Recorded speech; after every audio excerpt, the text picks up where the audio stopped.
Every groundbreaking discovery starts because someone dared to ask, why? How? What if? From bold ideas to global change, what turns a question into a breakthrough? Chemistry is the answer. It colors our world, advances technology, improves health, strengthens education, and brings sustainable ideas to life. It's not distant or abstract, it's us. Chemistry is human. At the American Chemical Society, we know chemistry is more than science. It's what shapes our world. Guided by integrity, fueled by discovery, and open to all. Chemistry is everything. Since our founding, we've supported researchers, educators, and innovators, a global and inclusive community united by a passion for chemistry and committed to learning, advancing, and improving lives. 2026 marks our 150th anniversary, a year to honor our history, celebrate our community, and imagine the future we can create together. Let's celebrate all year long and welcome the next era of chemistry.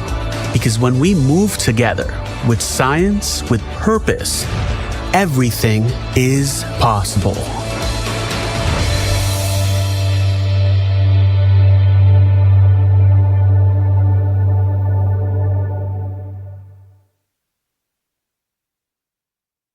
Please join me in welcoming the Chair of the Board of Directors and Director at Large, Wayne Jones.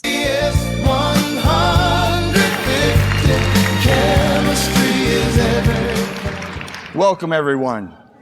Before we get started, I wonder if we could take a moment to thank our wonderful musician, Justin Borgman. Big round of applause. He did a fabulous job.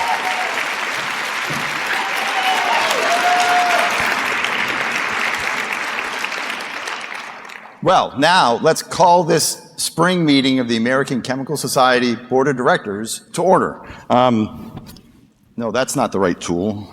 Wait, I got it here somewhere. How about this tool? The meeting is now in order. I'm excited to share that we have over 13,274 attendees joining us at the spring meeting here in Atlanta, with nearly 1,900 individuals attending over 79 countries. We are also hosting 1,026 individuals through the 2026 Spring Digital Meeting. Our chemistry is global.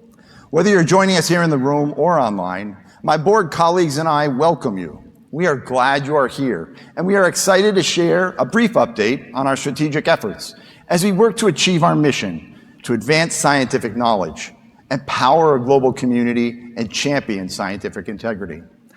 I'm delighted to be here in Atlanta at our spring meeting as we celebrate ACS's 150th anniversary. While science has evolved greatly since those first 35 chemists met in New York City in 1876, the innovative spirit of discovery throughout the chemistry enterprise remains constant and as strong as ever. As I reflect on our global community, now more than 260,000 people strong, I am impressed with how far we have come together. The vibrant ACS community is fueled by our shared passion and our commitment to solving global challenges. As we celebrate this milestone, we have nearly 1 million full-text article downloads per day from our 90 journals. We have nearly 280 million molecules, sequences, materials curated through CAS that can be accessed on scientists' digital devices all around the world at a moment's notice. While those 35 scientists in New York City in 1876 would be amazed, I'm excited to report that our future is bright. ACS is steadfast in our commitment to improving all lives through the transforming power of chemistry. The ACS strategic plan serves as the North Star that guides us on our journey. Today, I'm excited to share efforts towards two of the ACS strategic goals: elevating the reputation of science and empowering scientists. I will also provide time at the end of my presentation for a few questions from the audience. This will be followed by our Priestley Medal address. I know that you're really here to see me, not to see Dr. Dowden, but it's okay. Okay, aligned with the ACS strategic goal to elevate the reputation of science, the ACS Board of Directors and the broader organization to continue to take deliberate, nonpartisan approaches to engagement with Congress and federal agencies. Our focus is clear and consistent, that we advocate for evidence-based policies and robust, sustained support for science and the chemistry enterprise. These core principles are central to advancing discovery, innovation, and public trust in science. We also recognize that our impact is amplified through collaboration. ACS regularly partners with other scientific organizations to speak with a unified voice, reinforcing shared priorities and strengthening the case for continued support of science. In March, ACS joined 140 organizations to urge Congress to adequately fund the Environmental Protection Agency, Department of Energy, and National Institute of Health. And we've been advocating for others ever since. The engagement of our ACS community is strong. Year to date, over 6,000 ACS members have taken the time to communicate directly with their elected officials, bringing personal perspective to policy decisions. ACS continues to invest in building member advocacy skills through workshops and webinars, and our new Science Policy e-series, which I would encourage you to follow online. Providing members the resources to effectively engage policymakers is key. ACS is also engaging directly with Congress on key legislative priorities and working with the administration through meetings, formal communications, responses to requests for information. ACS ensures that trusted, data-supported science is part of the policy conversation, even if we can't define the outcome. A few of our most recent engagements with the administration include meetings, letters to the Department of Energy relating to AI and the Genesis mission, a statement on the Environmental Protection Agency's rescission of the Endangerment Act, and engagement with the EPA and the legislative branch to reauthorize the Toxic Substance Abuse Control Act. This just names a few. There are thousands of communications that have gone out in the past year. In this dynamic policy environment, our balanced science approach matters. We need to stay focused. The board remains committed to steady strategic advocacy that elevates science, supports scientists, and improves all people's lives through the transforming power of chemistry. If you'd like to get more involved in ACS's advocacy efforts, there are several ways to do so. I particularly would encourage you to join Act for Chemistry, ACS's grassroots network that makes it easy to write a letter to your legislator. We recognize also that policies have a personal impact for our members.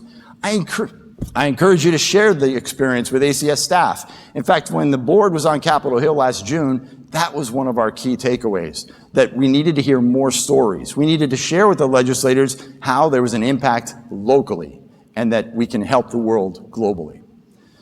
Board members learned firsthand, I already said that. Keep scrolling. Sometimes I go off script and the poor guy's got to keep up. Please join us in our advocacy efforts by scanning the QR code or visiting acs.org/policy. And you can also see some of the letters that we've written at that same website. Also in alignment with our strategic objective to elevate the reputation of science, I am pleased to share an update on sustainability initiatives. This is kind of fun, I gotta say. 2 years ago, the board was working to update our strategic plan.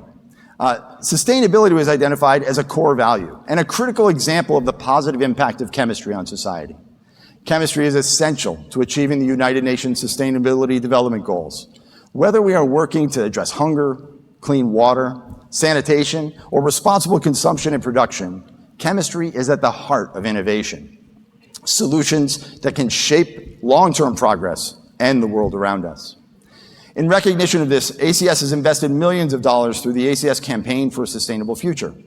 The ACS campaign positioned ACS as a leader in advancing chemistry innovations that address the UN Sustainable Development Goals, designed to drive lasting impact across research, chemistry education, global collaboration. The campaign includes sustainability research grants, summits on UN Sustainable Development Goals, educational resources from K-12 to higher ed, Green Chemistry Education Awards, enhanced sustainability of ACS operations, and chemistryforsustainability.org, a resource that you can take advantage of.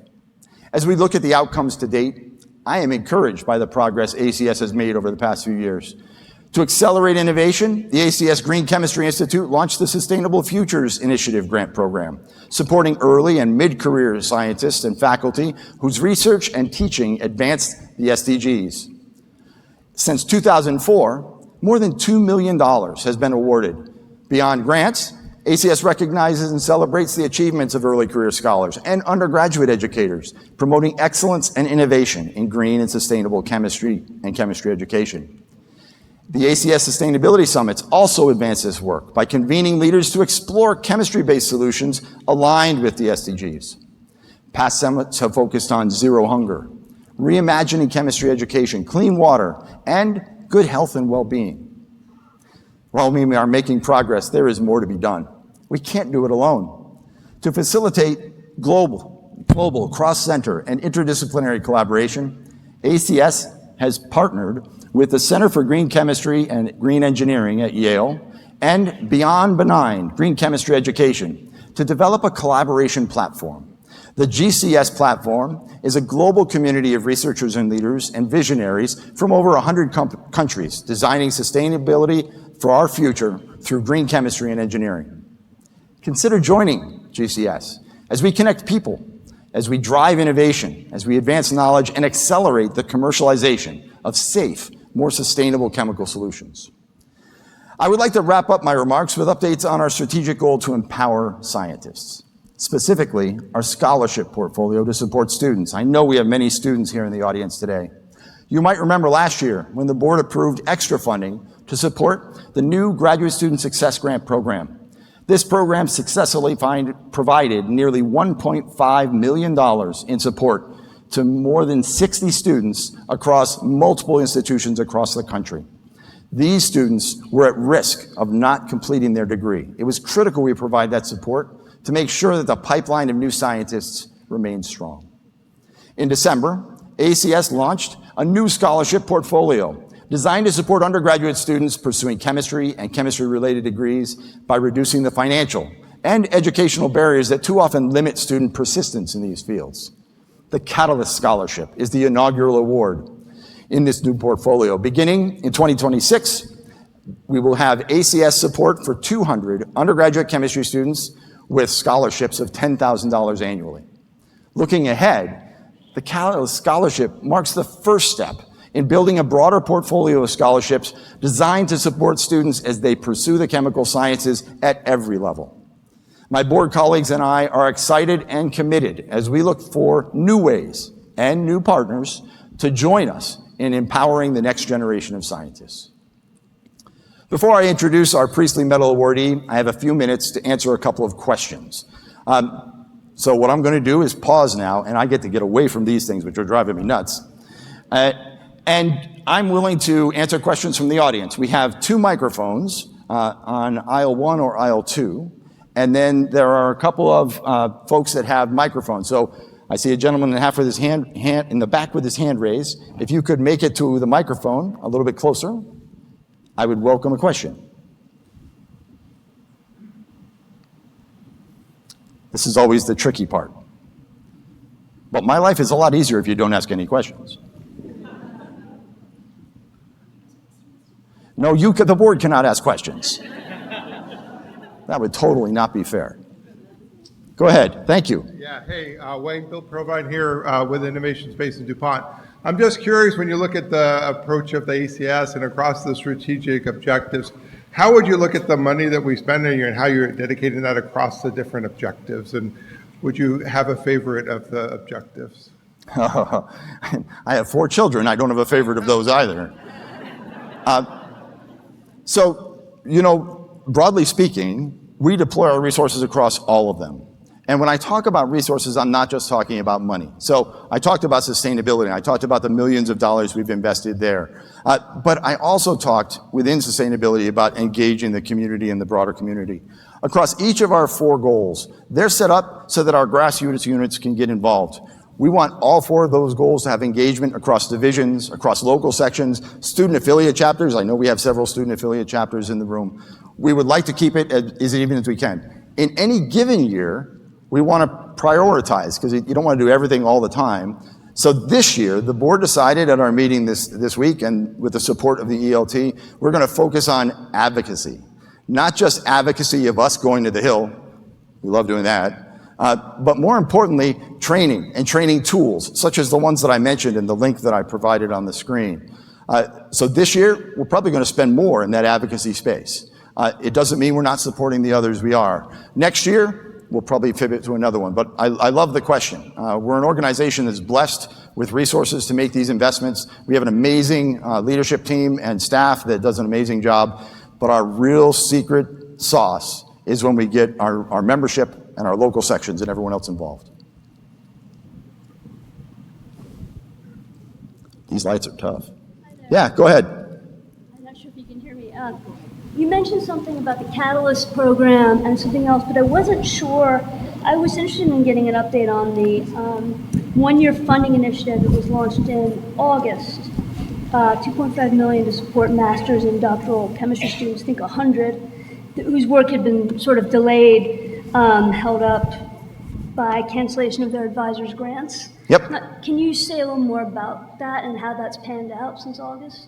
Sure. It's panned out quite well. To date, we've awarded about 1.5 million, 1.4, 1.5 million of the 2 million that was allocated by the board.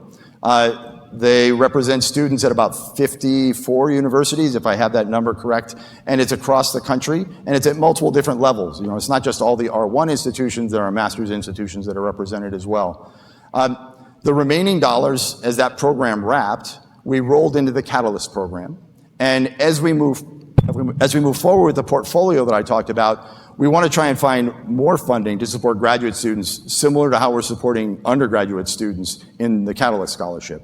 So I consider it a pilot program that I'd like to see a lot more of. The challenge is my board colleagues and I need to help find the resources to get that done. And that's what we're working on now. And you envision a continued need for this into the foreseeable future? We want to empower the next generation of scientists as a core value and as a primary goal. So into the future, this scholarship portfolio is going to grow. There is no question. How it's going to grow, how fast it's going to grow, may depend on what kind of partners we find, but we're not taking our foot off the gas on that one. And are you collecting any information on sort of the research that has been interrupted with some of these students? I mean, are you tracking that you're hopefully filling some of that gap with? Right. So as part of the application process, all the students that applied for that funding were asked to talk about where their research had been lost in the last year. So we have that group of data. We don't have a more comprehensive set of data from other universities that we haven't necessarily talked to. I think our job is to make sure that we're listening to the community and we're creating programs like the Graduate Student Success Grant that students can come into and making sure we make those funds available. One final question. Are there any trends you're seeing in stuff that has been affected in the chemistry universe?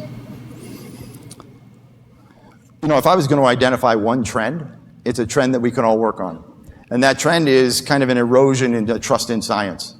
I would like to see these grants, I would like to see our membership, and I'd like to see the students that are supported by these programs communicate with the rest of the world about the importance of science to solve problems for the world, not just to do chemistry for chemistry's sake. Thank you. I'm going to come to this microphone next, and then I'll come back. You were talking about the awards, right? Do they Yes. have any limits when it comes to, for example, when chemistry is combined to other fields like biochemistry, physics, and chemistry? Were you going to keep going? No. Okay. So the answer is no. It's to support students studying chemistry and other chemistry-related disciplines. You know, from my perspective, my home department was chemistry and biochemistry. So if you're studying biochemistry, you're a chemist from my perspective. But I think that there are other programs, chemical engineering, there are other chemistry-related biology programs, molecular biology, for example. All of those are eligible. What about when it comes to pharmacy? Pharmacy program is chemistry related. Typically, those programs are outside of chemistry departments. Our big problem is we don't hear from them as much. So pass the word. Okay, thank you. I'm going to come back over here. Hello, you mentioned the over 100 international participants and members of ACS. I'm wondering how ACS is partnering with government and non-government institutions in the international collaborative effort for clean water sourcing, and could you just provide some insight on maybe some active programs that are working on those collaborative efforts? Right. So 100 countries are represented here. 100 countries are involved in the sustainability effort as well. I think the place that I would go to get more information in that space, I don't have it off the top of my head, but I would go look at the Green Chemistry Institute, which has really taken the lead for our ACS activities. They have partners on their website that you can see listed.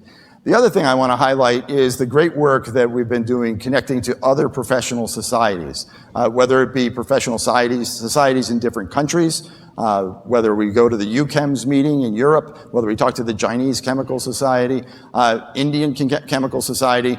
We have partnerships globally, and growing those partnerships will put more of our assets and our intention to the innovation in that space.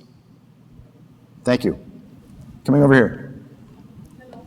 ACS positioning itself to be at the interface of AI and chemistry, and how specifically is ACS, what is specifically doing to make our members competitive in this advancing and ever-changing space? Yeah, AI, what's that? I would say, so ACS is very, very active in that space. In many ways, through our CAS division and our publications, so the Chemical Abstract Service and our divisions and our publications, we've been active in that space for a number of years. The difference is, as a result of the new tools, we can now start to make it more accessible to students, to authors. We have at this meeting AI symposia around education, around research. I think there are new opportunities to bring those together. And literally just yesterday, we were getting reports from, I'll pick on CAS, who has the president sitting in the room. They were talking about some of the new ways that they're trying to create more interactive AI tools that you can use with SciFinder. We need to be leaders in this space. Now, we don't necessarily have the resources of, I don't know, Google or Microsoft, but we have to demonstrate that the core information that we have through our publications, through Chemical Abstract Service, is the foundation by which trusted information can be obtained. We need to find new partners in that space, and that's something we're working on very actively. Let's come over here. We need a hot mic. Go ahead, try again. Whoa, you're in the back, okay. Does he have a microphone?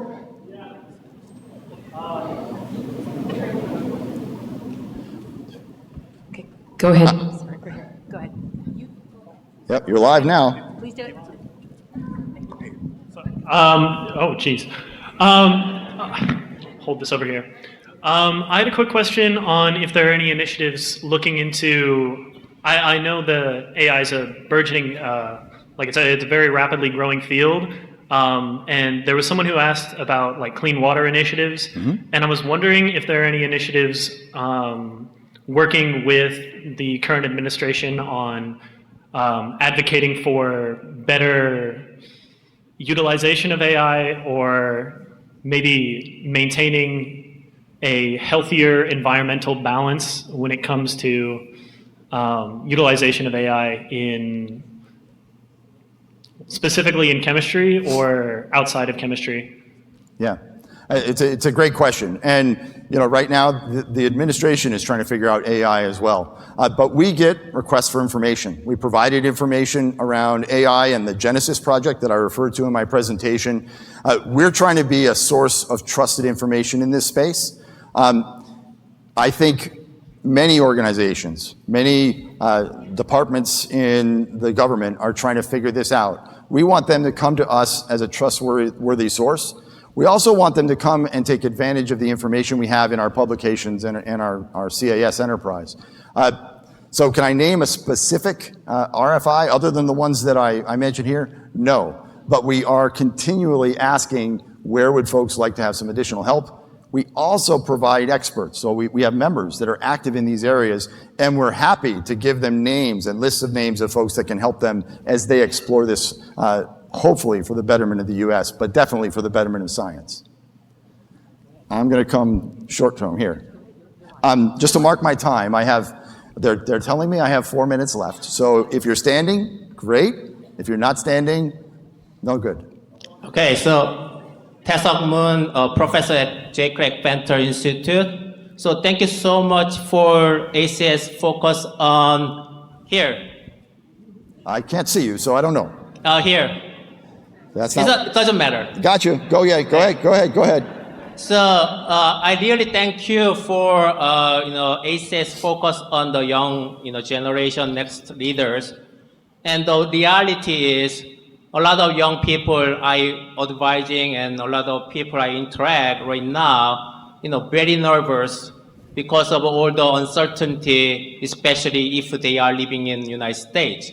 And can you give one simple advice to many people in this room, including the graduate student and postdoc, to navigate in this kind of tough, era we currently having?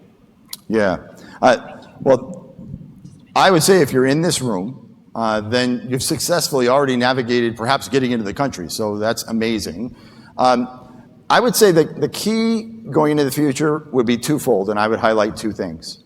First, I would say it's important to recognize that as we're navigating this space, you're not alone.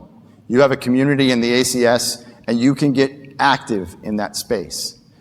The other thing that I would say is don't sell yourself short. We have to continue to be proactive. We have to continue to try and do things even though the world may be telling us it's going to be difficult or it can't be done. I bet you there are people sitting in this room that were told they probably weren't going to get through a TSA line and they made it. I think we all have to be very convinced that we can do it, and we have to keep trying. I've tried 3 times to get this mic hot. Go ahead. Can I talk? This is this fat lady in the middle. I see you. You see me? Well, if you're wearing a blue-green shirt, yes. That's right. I'm an alternative counselor for the rubber division. Yep. And this is my 2nd year I'm coming to ACS. And each time I'm amazed. Why we have no board members which represents industry. Industrial chemists are our grassroots. It's our supports. It's those for whom we work. Yes. What actions are we taking? Why we don't enroll them in our leadership? I appreciate the question. I would like to answer it through demonstration. The front row is the board. Would all members of the board that are in industry please stand?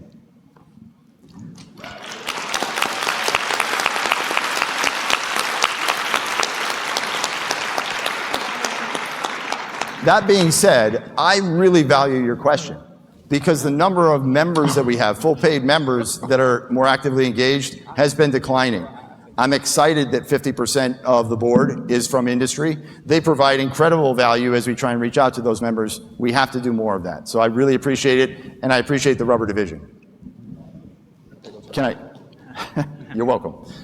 I'm going to try again. I promise. I'll keep coming. Okay, it's working. Kind of got a bit of a three-parter. First of all, has this organization worked with NASA when it comes to like the recent Artemis projects? And second of all, what is your vision, because it's the 150th anniversary, and I guess like since you're director, what do you envision for chemistry and basically this organization in the next 150 years? And finally, since I feel like it, what's your favorite ice cream flavor?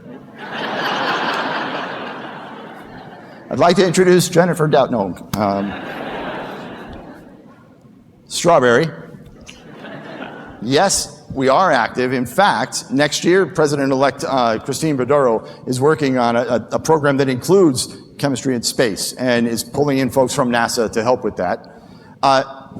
Third, if I think about the next 150 years, I want to make sure that we continue to ensure that there's funding for science, that scientists are supported, and that they see ACS as a home where they can grow.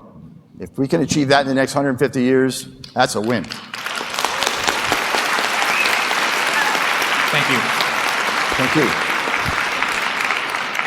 Hi. As a leader of a Rowan University ACS chapter that's here attending the conference now. Nice. Stand up, Rowan University. Yeah, stand up, guys. Yeah.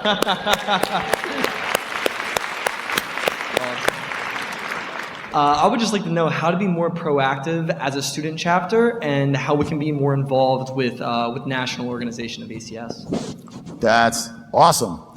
Where's Terry and her team?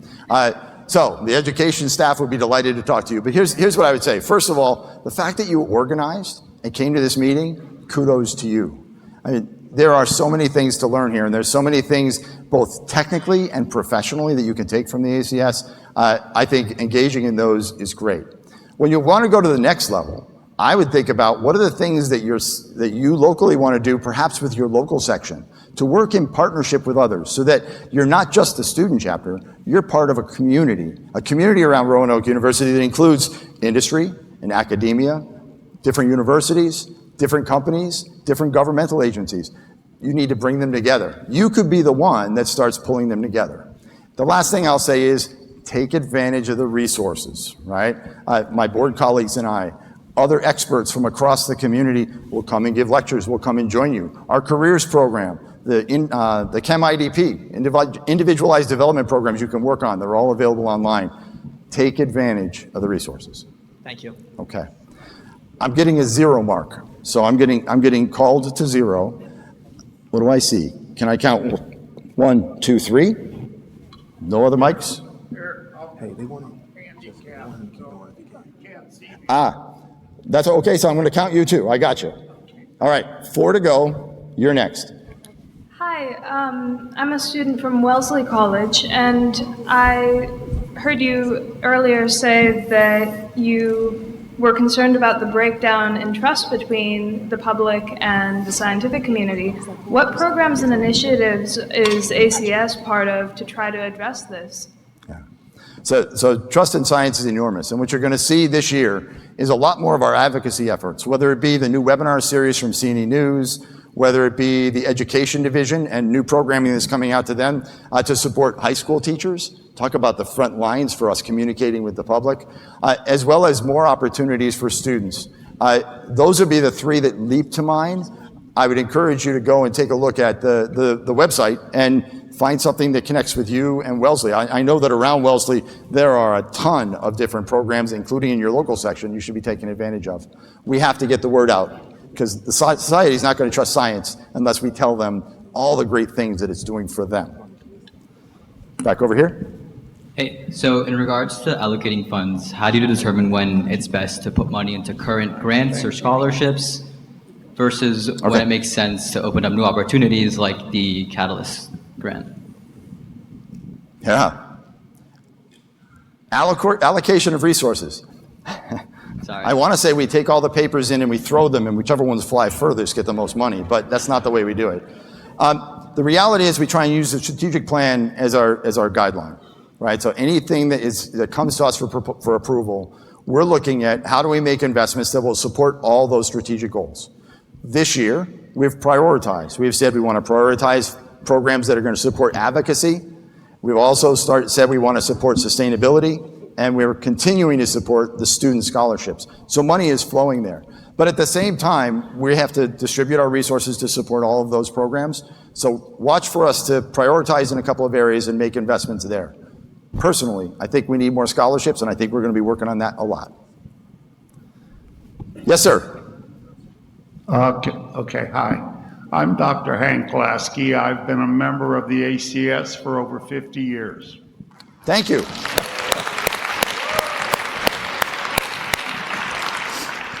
I wrote a book on the global pharmaceutical industry, economic structure, government regulation, and history, which was published in 2019. Since then, I have been bombarded by some big money people who want to make a movie out of it. A $50 million budget is nothing to laugh at. And that was proposed by Mr. Mark Cuban. You might know him. I've heard of him. Okay. Now, the thing is this. When we get down to writing the script for even a single episode, it is so difficult to take these technical scientific concepts and convert them into dialogue that target markets can relate to. And I just want to say to the board and a whole bunch of us, think about the scripts, the language. Don't make it like the Big Bang Theory, which is, to my knowledge, the only one on TV like it. But it has to be in the language of, for example, elderly people over 65, or teenagers, young people, the different target markets. So we need input as far as those scripts and how those episodes could be designed to communicate with a very broad audience. Thank you. Thank you. I have nothing to say. We certainly have to think about how we tell our story and how we tell that story differently and more effectively to many audiences to build that trust in science. Last question. First off, I want to thank you for what a wonderful job you guys have done with the accessibility of the talk here. That is very much appreciated. Thank you. And to get down to the question, we've already sort of danced around the topic of the fact that it's impossible to talk about international collaboration without addressing the, for lack of a better word, the horrors. Can you speak to what the ACS is doing to support queer and transgender chemists in the current climate? I can. You know, when the board discussed our core value around inclusion and belonging, we had to recognize and we want to emphasize that ACS needs to be a home for everybody, no matter what your background, no matter where you come from, no matter what path took you to where you are and who you are. We want to be there to support you. Just last year, the Council of the American Chemical Society supported creating the CALC Committee.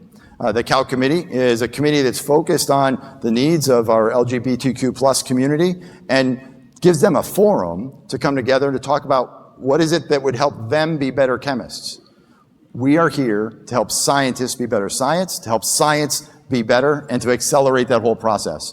That's the path we're on right now. I would encourage you to talk to the members of that committee and talk about maybe what additional things you'd like to see them do. I know they were very active. I just saw the chair of the committee earlier this morning. I bet he'd love to hear from you.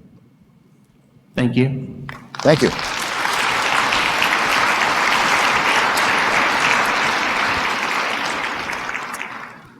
Thank you for those questions. It takes courage to step up to that microphone, and I'm really pleased with the diversity of the questions and also the support and the clapping for all the support for those folks asking questions. So thank you for that. If you do have any additional questions or an inspiration to share, please don't hesitate to email me and the board at secretary@acs.org. We'd be happy to get your questions and reply. Thank you. Now, it is my honor and privilege to introduce our ACS Priestley Medalist awardee, Dr. Jennifer Doudna. Yeah, this will take a minute. Jennifer Doudna, PhD, is a biochemist at the University of California, Berkeley. Her groundbreaking development of CRISPR-Cas9, a genome engineering technology that allows researchers to edit DNA, along with collaborator Emmanuel Charpentier, earned the Nobel Prize in 2020, forever changing the course of human and agricultural genomics research. She's also the founder of the Innovative Genomics Institute. She is the Li Ka-shing Chancellor's Chair in Biomedical and Health Sciences and a member of the Howard Hughes Medical Institute, Lawrence Berkeley National Labs, the Gladstone Institutes, the National Academy of Sciences, and the American Academy of Arts and Sciences.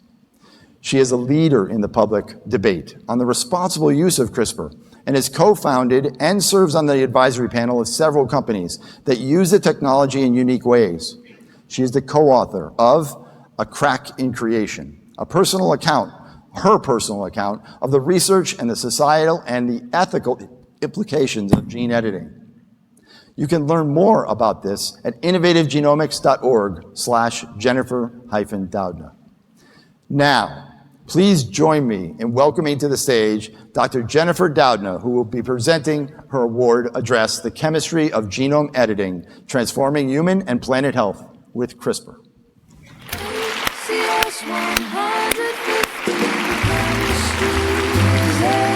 Thank you so much. Have fun. I will. That's a good audience. That's a good audience. Well, hi, everybody. It's an awesome experience to be here on this stage. It's just amazing to see so many people here, especially so many students. I met a few of you beforehand. Hopefully we'll meet a few more afterwards. I'm just thrilled. I'm almost speechless with this experience. It's amazing to see so many people in this room who are all chemists, excited about chemistry, understand the value of chemistry, and really want to advocate for what we're doing and the value that it's going to have in society. What I want to do today is take a little step back from CRISPR. We'll talk about that, but I want to share with you my personal journey. Talk a little bit about how I got involved in science and how I came to be standing here at this podium. I think especially when you hear, you see somebody like me, and I've been around a while, and I've been doing science for a while, you might think that my path was preordained in some way, and I can assure you it was not. So I really want to talk to you about where I came from and how I got into science and how my path eventually led here.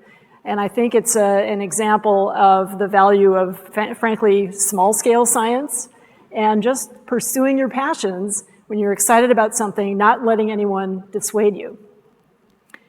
So I want to start by saying that I was born in Washington, D.C., but when I was 7, we moved here. We moved to the island of Hawaii, and not to the fancy part of Hawaii, but actually to the real Hawaii, a town called Hilo. So if you've been to Hilo, you know that it's a beautiful place. It's a very rainy place. And it's also the home of the University of Hawaii at Hilo, a branch of the public university in Hawaii. That's why my family ended up there. My father was a literature professor, and my mother was a history instructor. And so we were there, and I found myself surrounded by absolutely incredibly exciting and beautiful environment there. I have to share this lovely picture of Mauna Kea. This is looking up the hill from Hilo Bay up towards one of the big volcanoes that made the island. And by the way, Hilo doesn't often look like this because it's very rainy, but it's a place that captures the incredible beauty of the natural world, and a place where people for a long time have been coming to experience life in a very interesting island environment. So I landed there, I was 7 years old, and it was a bit of a culture shock, if I'm honest, because a lot of people in Hawaii have indigenous roots. They came to Hawaii much earlier than my family did, certainly. And so I had to figure out how to engage with people from many different cultures. I came to absolutely adore that experience of being with so many people from different backgrounds who all came to the island for different reasons, but we all found ourselves living together. And I think it was really there that I started to think about chemistry, not initially as chemistry, but really through thinking about the natural world. This is a picture of Rainbow Falls, one of our beautiful waterfalls in Hilo. And you can see the lush environment there. There were many plants and animals that I encountered, insects that I encountered when I was growing up that were different than what I had seen before when I was on the continental US. And I found myself wondering why? How did these plants and animals evolve in this very special island environment? What made them different? And I wasn't thinking about DNA at the time, but of course later I came to realize that really those changes occur because of changes in the code of life, in the script of DNA that controls living things. So my family was there for academic reasons, but when I think about it, I look at both sides of my family, no scientists, right? They were all, I like to say they were preachers, teachers, and there were a few lawyers in there. No scientists. So my interest in science really came about through just, my interactions in my town. My father loved reading and loved going around in used bookstores and things like that. So he would throw books my way occasionally. And one of them that he gave to me around, I was probably 11 or 12 years old, was a book called The Double Helix, written by James Watson. And if you read this book, you know that it tells the story of the discovery of the structure of DNA, how that was figured out.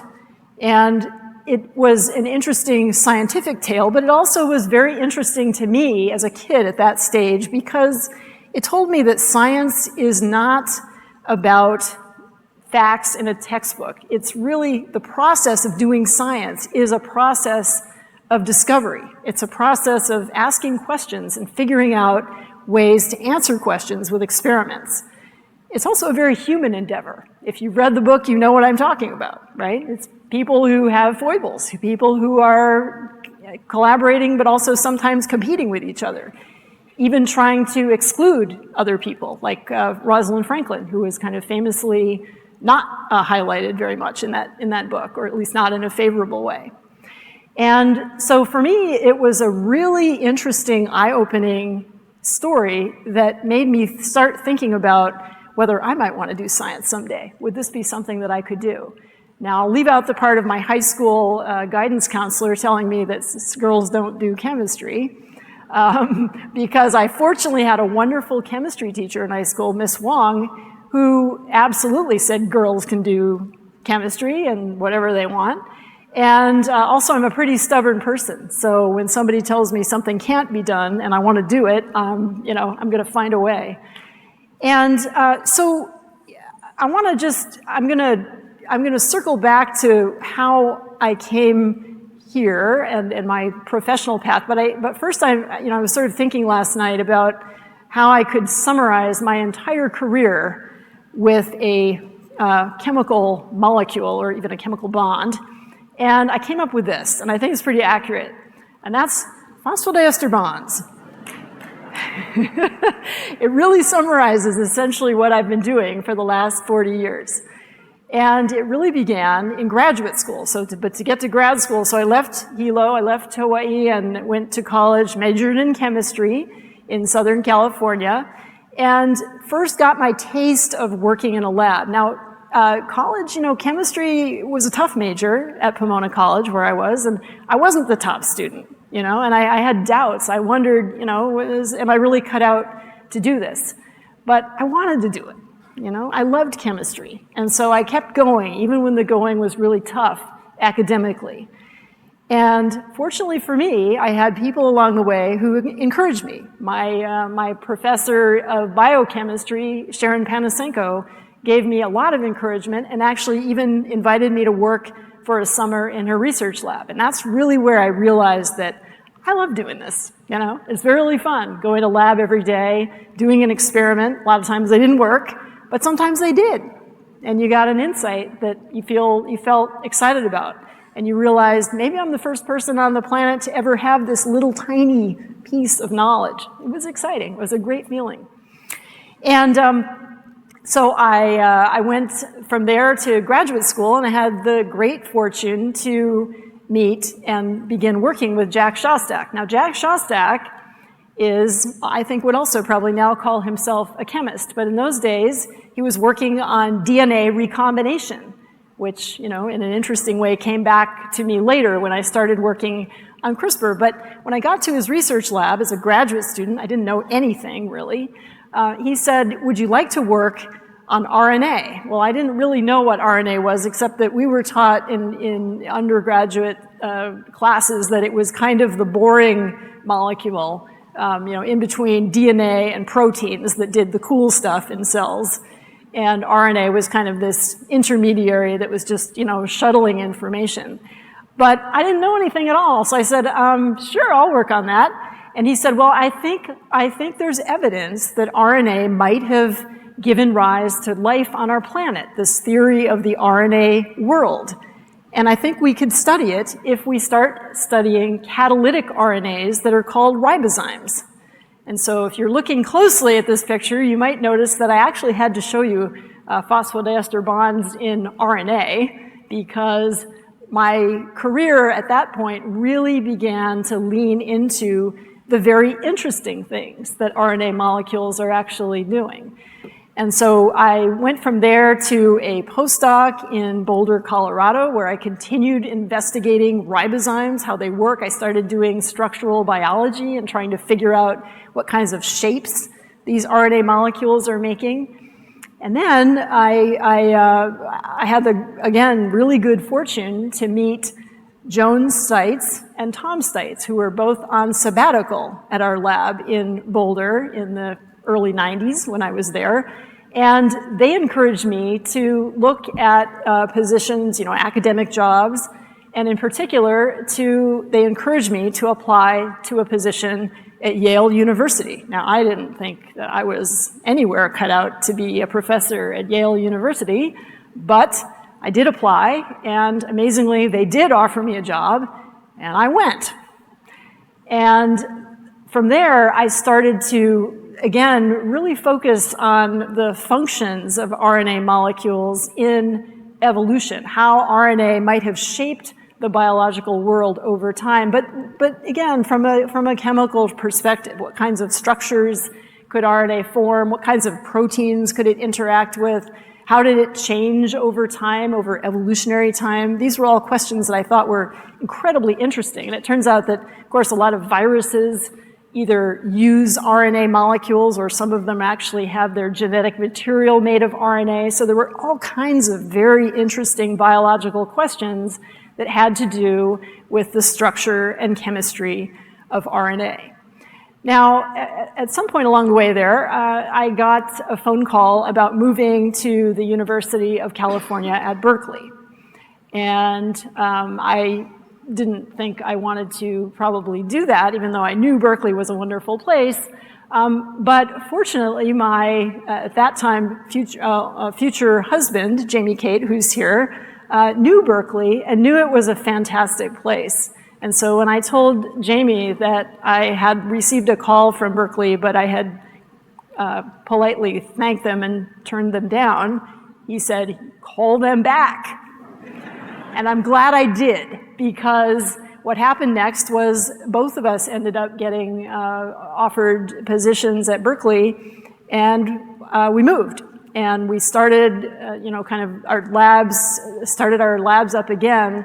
And the thing about moving is that it transplants you and your ideas and your background into a new environment, a new set of colleagues, a new set of students who had their own ideas and interests that would then, of course, shape the future direction of our science. And so this led to a meeting that I had with Jillian Banfield at Berkeley, who told me about something extremely interesting that had to do also with RNA. So Jill is a researcher who studies bacteria in their native environments. So she collects samples of bacteria from the human gut, from the mouth of dolphins, I kid you not, and from soil samples, and she sequences DNA from these sources to investigate what kinds of bacteria populate those environments, and importantly, what kinds of viruses called bacteriophage are infecting those bugs. And through doing that type of work, she and just a few other people at the time had come across a fascinating signature of an adaptive immune system called CRISPR that seemed to rely on transcripts, RNA molecules that were made from stored sequences that were acquired from viruses over time into this repetitive element called CRISPR in the bacterial genome that included pieces of viral sequence.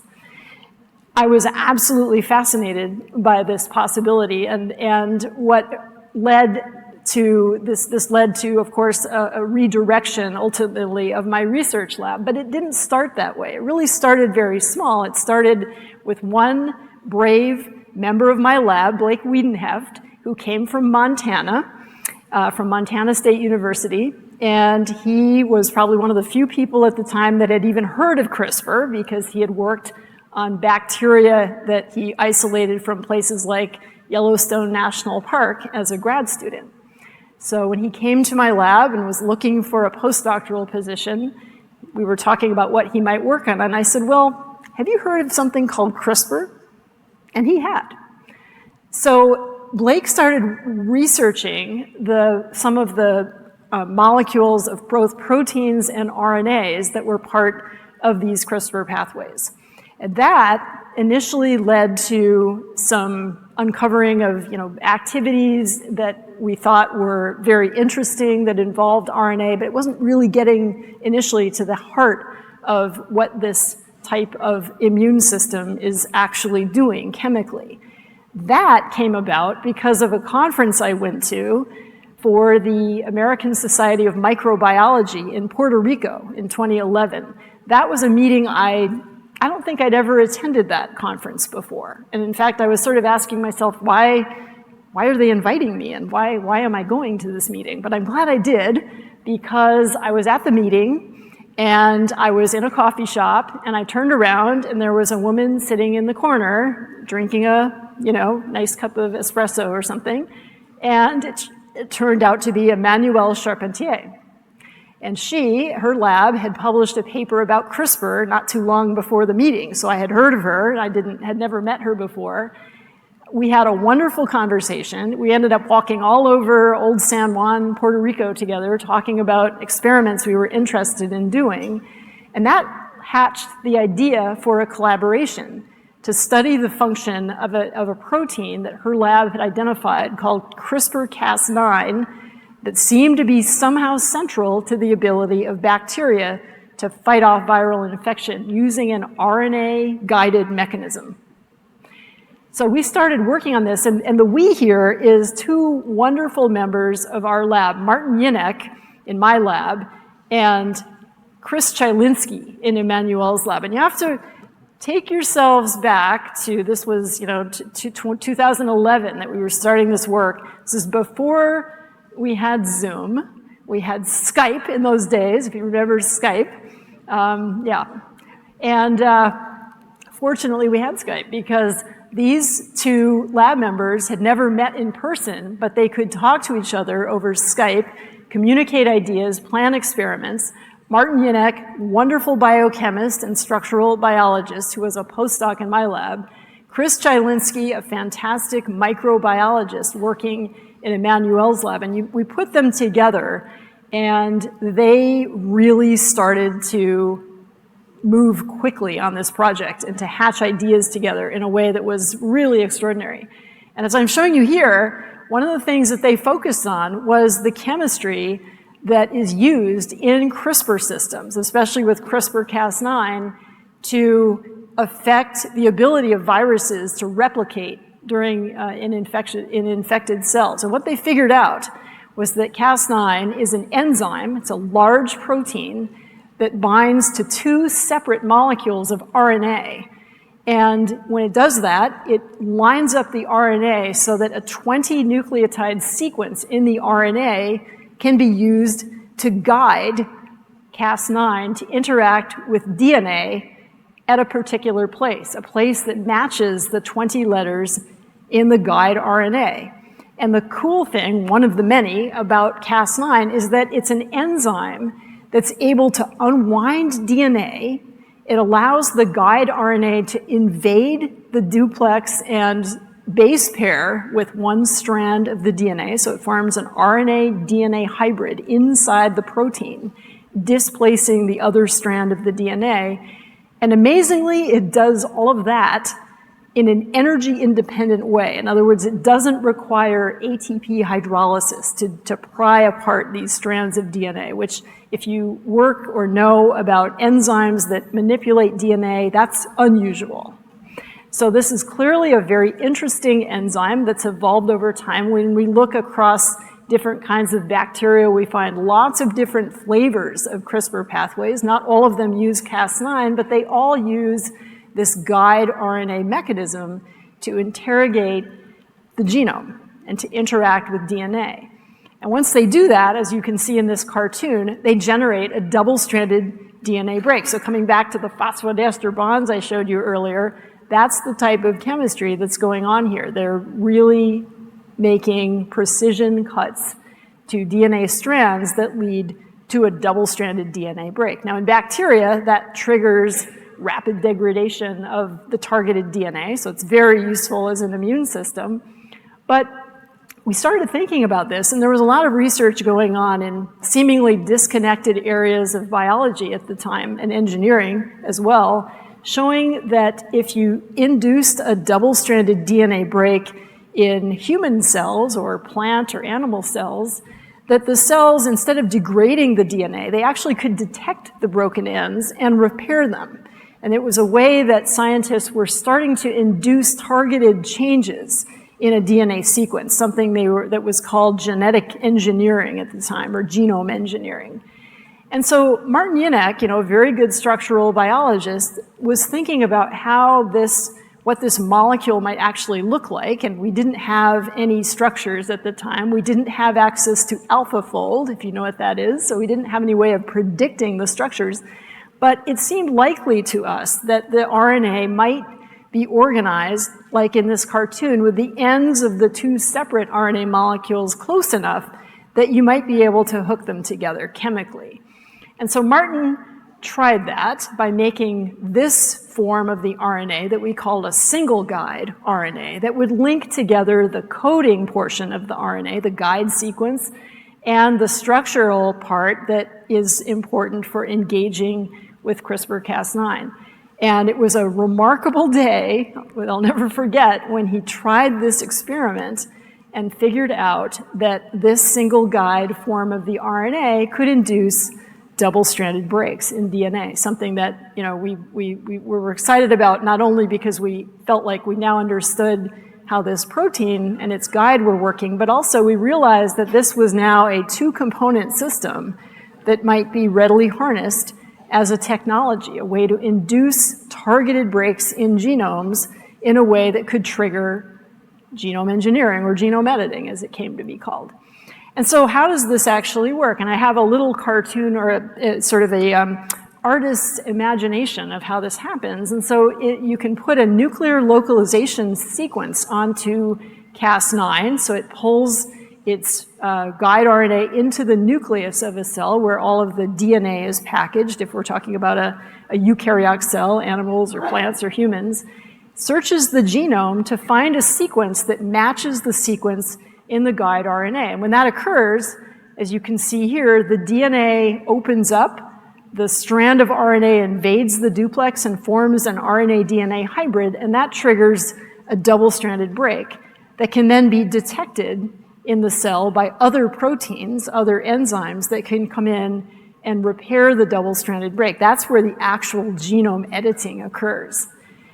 And so this has been an amazing journey now for me and for my whole lab of going from really fundamental work, and I would again say small-scale, curiosity-driven science that led in a most unexpected direction.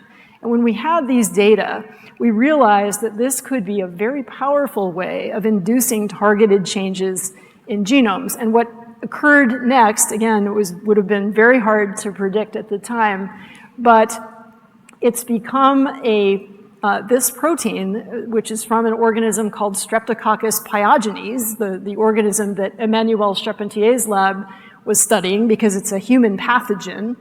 That very protein is the enzyme that is most commonly still used for CRISPR application. So if you're using CRISPR in your research, there's a good chance that you're using this protein. Why?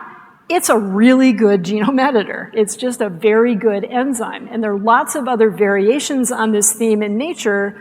Most of them are, for whatever reason, not as potent as this particular enzyme. And one of the active things I'm working on in my own lab right now with my students is trying to figure out why that is and what mechanistically makes this enzyme a good one.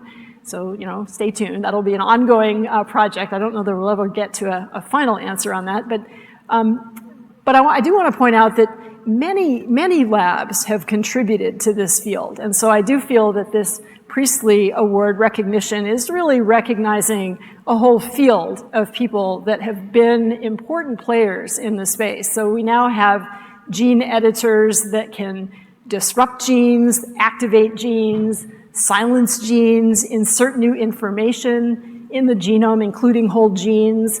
If you've heard of base and prime editing from David Liu's laboratory, that's all built on this same enzyme of being able to make precision changes in genomes.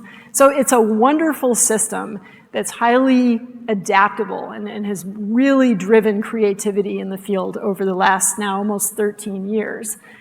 I also want to point out that this enzyme is now an FDA-approved drug.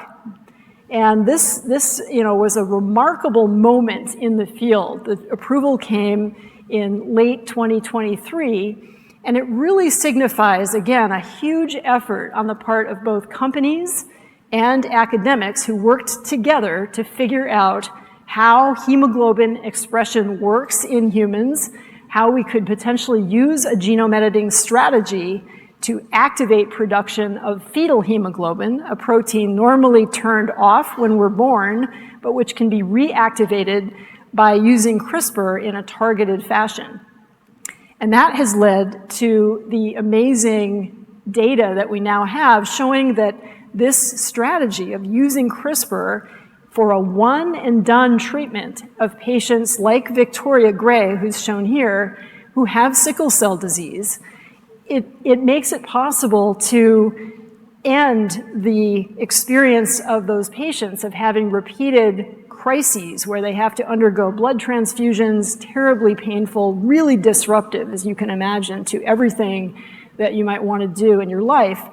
So it's been an extraordinary example of what can happen with science. I think it really illustrates some things that Wayne Jones spoke about earlier, where, with science, everything is possible. If we work together and put our minds to doing something, it can be achieved. That's been my experience over my career. So it's been amazing. It's hard for me to really emphasize how meaningful it was for me when I actually met Victoria Gray in person, which I did last year, and where she was able to tell her personal story with her sickle cell disease experience, and then what happened, how she made her way to CRISPR. It's also sobering to think that most people that might benefit from such a thing can't get access to this right now. It's too expensive, and it requires hospitalization, it requires being at a major medical center, et cetera. So one of my very strong motivations right now is to change that. I want to change that. I want to make this much more accessible and deliverable to people who might benefit from it. And so we have to think about how we're going to do that. And so that idea, in the context of where CRISPR is headed, which is that it's a cross-cutting technology that allows manipulations of genomes ranging from human cells, like I just showed you, but also there's lots of exciting applications in agriculture, in microbes, and of course, many really cool things that are happening in fundamental research, where we can now manipulate genes in ways that allow scientists to figure out what they do, how they interact, how they respond to an environment. In organisms like, say, butterflies, where we don't really have a genetic system, or we didn't have one before CRISPR came along. So that's been great. And so when I was thinking about all of this, now going back to maybe 2015 or so, I was fortunate to be speaking with some of my colleagues at the University of California, Berkeley, and we together realized that there was an opportunity for the university to help us start an institute that would build on these ideas and really allow teams of scientists to work together on problems that could have solutions if we put our heads together.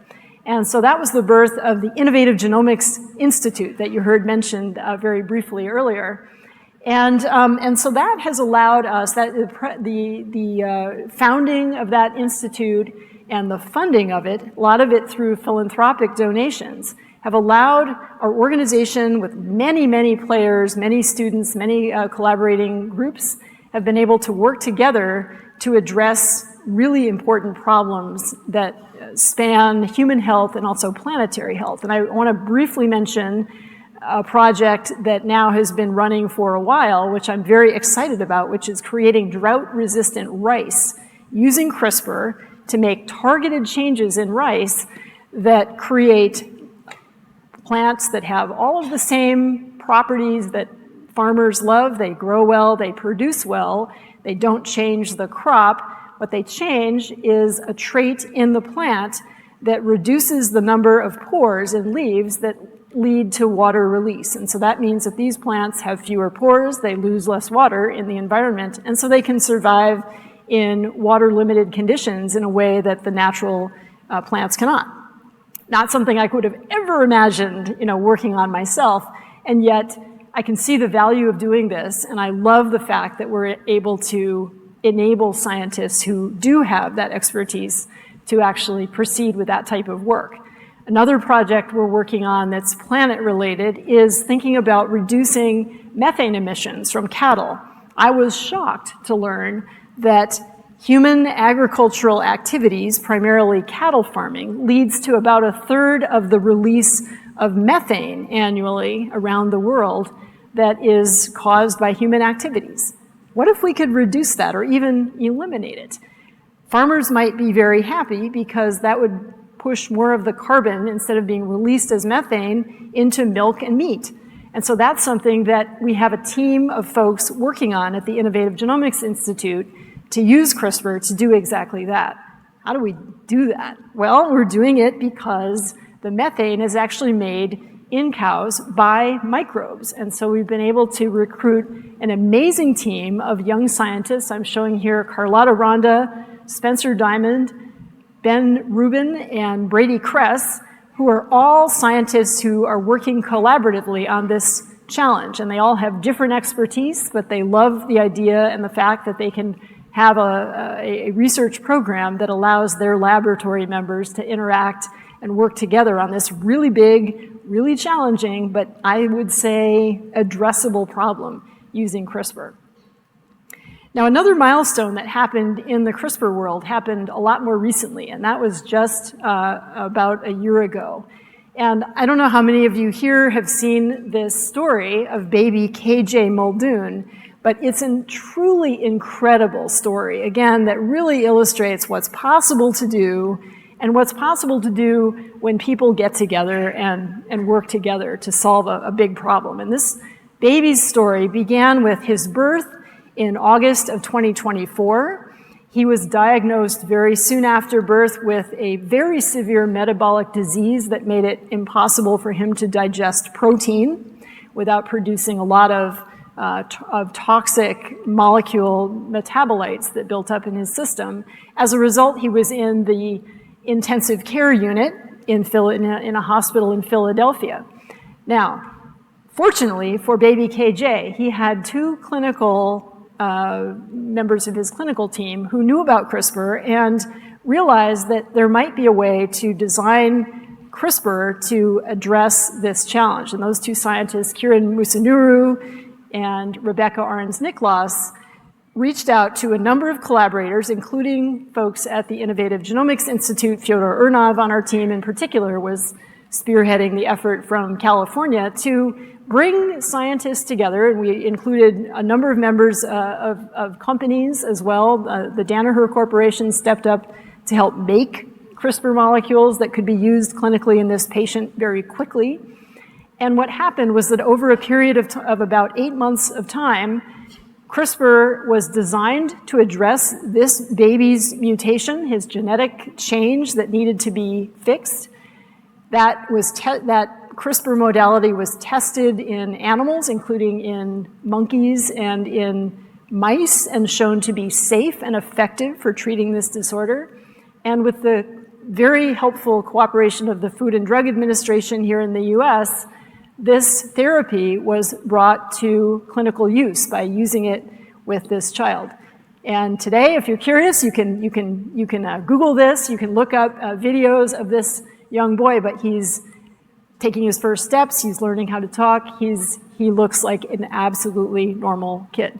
And so it's an extraordinary story of a baby whose life could have had a very different path if it wasn't for the collaboration and cooperation of teams of scientists who realized the opportunity and got together and made it happen in a timeline that made sense for this boy. Now, we could just say, great, we're done, we've achieved something cool and let's move on. But I can't do that, right? Because I feel, again, as I do with the sickle cell therapy, that there's such an exciting opportunity to take this one example and turn it into a platform, turn it into an approach that could work for many people and be affordable and accessible to many people. It's a hard problem, but we have to do it. I think we have to work on it. And so that's really something that I would say drives me every single day. I think about this every day, and I'm really honored to be able to work with an amazing team of people who share that vision and aren't daunted. They say, yeah, that's hard, and we're going to do it anyway. And that's kind of, again, I think the theme of this conference as well, is that you have an idea, you want to do it, you find the people you need to work with to do it, and you get it done.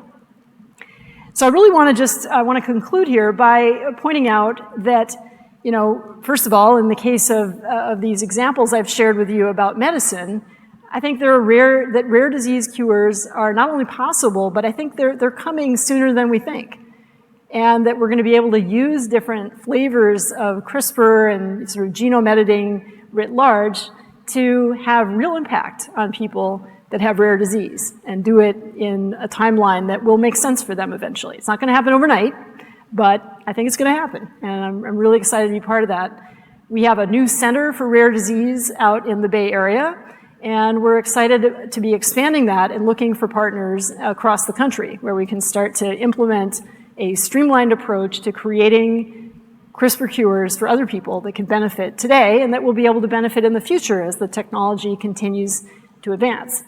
I also want to point out that, that when we think about CRISPR, for me, I think it's really a great example of how curiosity-driven science that wasn't targeted, it wasn't engineering initially, it was really literally just how do bacteria use an RNA-guided programmable system to fight viruses? That was the question. And by working together with various people, I've just had such an amazing journey with many different collaborators over time. It's been an extraordinary story, and it keeps expanding. It keeps continuing. Those of you that are students here, I'm excited about what you're all going to do in the future, the breakthroughs that you're going to make, the discoveries you're going to make. The question to Wayne Jones earlier about how to encourage students and think about the next generation of scientists, I just have to tell you, I couldn't be more excited about science right now. I think there's so many opportunities, there's so many things to discover. We're going to get through this period of time that we're in right now, and we're going to come out the other end, and I think we're going to come out better and stronger because we will have learned maybe to be more effective at communicating why our science matters. Why what we do makes a difference, makes positive change in the world, and that we want to work together to make that happen. So I'll leave you with that, and I want to just close by thanking the people who really matter to me and who I think about every day in the lab, and that's my students and my postdocs and undergraduates who have come to the lab. Absolutely, huge thanks to them. It's an amazing team. It's a group of people who come from very diverse backgrounds. We have many different countries represented just in our lab. This is a picture taken over the summer when we had, I think, 14 undergraduate students working in the lab, which is amazing. And as I said, they are continuing to make really exciting discoveries, and I'm having fun seeing what they're going to come up with. And finally, I'll just leave you with this little advertisement for the Innovative Genomics Institute. I'm really proud that this is an institute that links together 3 campuses of the University of California, Berkeley, San Francisco, and Davis. And stay tuned, but we're about to sign number 4, so that we're going to be a 4-campus institute. And we do all kinds of programs to, of course, foster great science and scientific collaborations and ideas, but also to do public outreach, to help people understand what CRISPR is all about. We get a lot of incoming inquiries, as you might imagine, and we're happy to provide data, provide information that is trustworthy. They can come to us and we'll tell them what's happening with CRISPR and maybe what's not happening yet with CRISPR, which is important. And with that, I'd like to thank you all for coming to this. It's really a great opportunity to interact together and celebrate science together. And I'll be, of course, delighted to take any questions that you have. Thank you very much. Please join me in welcoming back to the stage ACS Chair of the Board of Directors, Wayne Jones.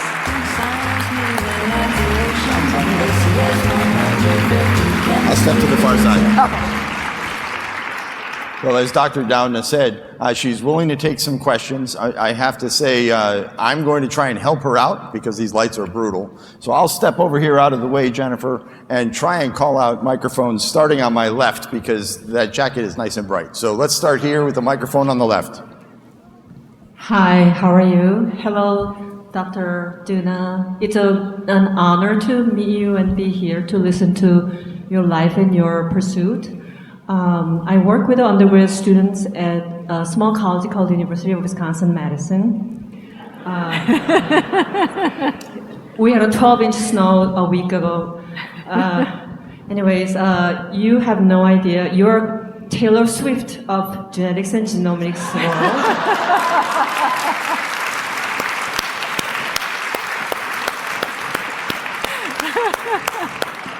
Yes, truly, truly. So I advise undergrad students in research, especially STEM, and when they are undergrad students in a research environment, their goal is to learn and try to emulate what you guys do, or the scientists do, or everyone here. Their goal is not something huge, but I have a scholar's named Faye who wants to make a 10-legged spider using your method.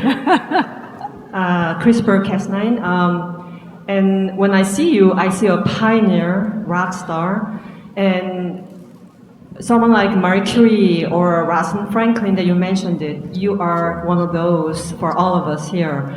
So my question is actually 2 questions. First question, you probably had obstacles of maybe questions of ethics, questions of funding, questions of compliances. As a woman in STEM or scientist in this world, how have you been overcoming that? And then what are your approaches personally, professionally? And my second question is, could I get a picture with you for my students after this? My students asked me to get one if I could. Thank you so much. Well, thank you for that. I'll just start by saying I'm glad you didn't ask me to sing. But, you know, obstacles, look, I mean, we all have them, right? And again, I can't emphasize this enough, that, you know, there's been lots and lots of challenges that I've faced and that I know that all of you are facing, because that's life and that's science.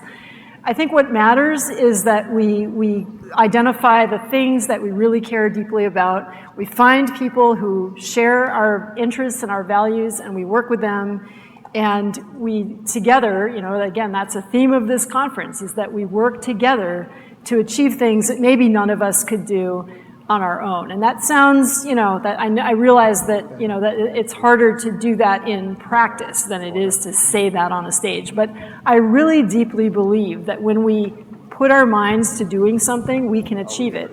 And we're gonna make it through the time that we're in right now. This is not going to last forever, because I do think that if you look over the history of our country, of America's history, there is a strong belief in discovery, in adventurism, in, you know, people being individualists who want to solve problems, and they do them. And we're going to get back to that. And I think the work that ACS is doing, I couldn't thank you enough, Wayne, because I think just getting the word out to people that are in the halls of power right now about the impact that science is having on society is really important. Let's move to the question at the microphone on the right, and we're going to try and get through all 20 of these questions standing up. So the more concise you can be, the better. Okay, so I'll try to be fast too. Go ahead. Yeah. It's okay. I'll be quick. I'm kind of nervous. So, sickle cell anemia, I think, is caused by a point mutation on the HBB gene, right? And so my question is, with the treatment using CRISPR, I think what happens, and totally correct me if I'm wrong because I'm a little lost. Maybe CRISPR will go in and does it just splice the whole HBB gene? Because I believe the way out of sickle cell anemia is you just start producing fetal hemoglobin instead.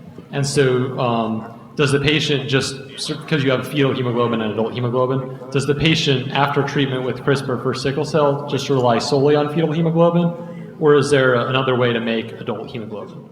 Right, so it's actually a great question. So thank you for coming up to ask, because probably a lot of people are wondering about that. And it's a very interesting way that the therapy works right now. It makes a change in a regulatory sequence of DNA that controls the gene that encodes fetal hemoglobin. And that means that when you use CRISPR in this way to turn off this regulatory sequence, it allows production of fetal hemoglobin to continue, even though it would normally be turned off.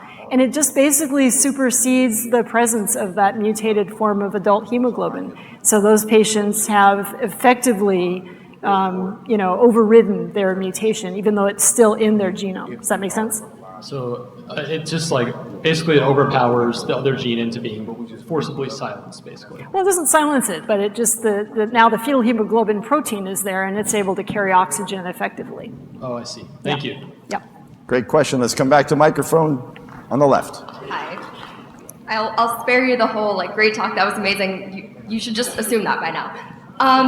My question is, so going back to your story about meeting Dr. Charpentier at a conference, I think a lot of people, anyone who's been through grad school knows the feeling of looking through literature and going, oh shoot, they've done exactly what I want to do. And so with the whole publish or perish, fear of getting scooped, what made you feel comfortable actually talking about, here's the experiments I want to do, what do you want to do, let's collaborate, without having that fear in the back of your mind that she's just going to scoop you? And then how would you encourage younger scientists, but especially younger people in academia, to take that mindset when there's so much pressure to hold your cards close to your chest because you don't want anyone else to steal your idea? Yeah, it's another great question. Well, I've had a lot of collaborations over the years, and what I've found is that they tend to work well, or even work at all, when the two collaborating parties are bringing different types of expertise to the collaboration. And that was absolutely the case for Emmanuelle. So she is a microbiologist, and she's very interested in human health and bacteria that infect humans, and she was studying that aspect of bacteria that led her to CRISPR. She's not a biochemist. She's not a structural biologist. And conversely, I'm not a microbiologist, but we do a lot of structural biology and biochemistry in our lab. And I think we each realized when we started chatting that we had complementary expertise, and we could answer a question potentially together that neither of us would be able to do on our own. And that's often the way that I think collaborations succeed. Thank you so much. Back to the microphone on the right. First off, I wanted to thank you again for a great talk. And then my question, I want to expand on the idea that you introduced of increasing accessibility, which obviously is vital for the medical applications, but I want to focus on specifically sort of the GMO side of things, that if we look at products like the drought-resistant rice. Historically, one of the major obstacles to GMOs has been sort of the draconian enforcement of intellectual property rights by the companies that make them, and preventing, say, farmers from being able to replant their seeds without needing to pay onerous license fees. So how can we sort of thread that needle of increasing accessibility to the people who need it the most in developing countries, while not stepping on the toes of my colleagues here who work in industry in the developed world, whose hackles I'm probably raising right now? Well, there's lots to say in answer to that question, but I'll keep it brief, and I encourage you to check out our IGI website if you want to, follow this thread in more detail. But this has been something we've been really working on for, I would say, at least 10 years at the Innovative Genomics Institute. And we have a whole team of people that think about regulatory guidelines around CRISPR applications, that work with stakeholders. One of the things that's important to appreciate is that CRISPR is a precise tool, so you can make targeted changes in genomes. I'm sure you probably get that. And it means that it's different than traditional plant breeding, which introduces lots of other changes. So that's one thing that we point out. And another is that we want to enable farmers that are in parts of the world where they're not going to be able to afford to spend a lot of money on new seeds every year and things like that, right? So that's really a mission that we have. And so I'm very pleased that we've been able to raise philanthropic support for that. We have money from the Gates Foundation, for example, to support some of that work. And to deal with intellectual property, we're developing a whole toolbox of CRISPR tools that aren't going to be restricted in terms of licensing, because we've got a pre-negotiated deal with the universities that are involved. So this is all, I think, going to come together in the next couple of years to enable farmers in other parts of the world to easily implement CRISPR for their purposes without having to, get licenses themselves or pay lots of money to companies that are selling the seeds. Thank you. Very good. On the left. Thank you so much for being here. When I was younger, my family lost a cousin of mine to sickle cell disease. She was 12 at the time. So I think it's very nice that your work is helping to helping to cure this disease.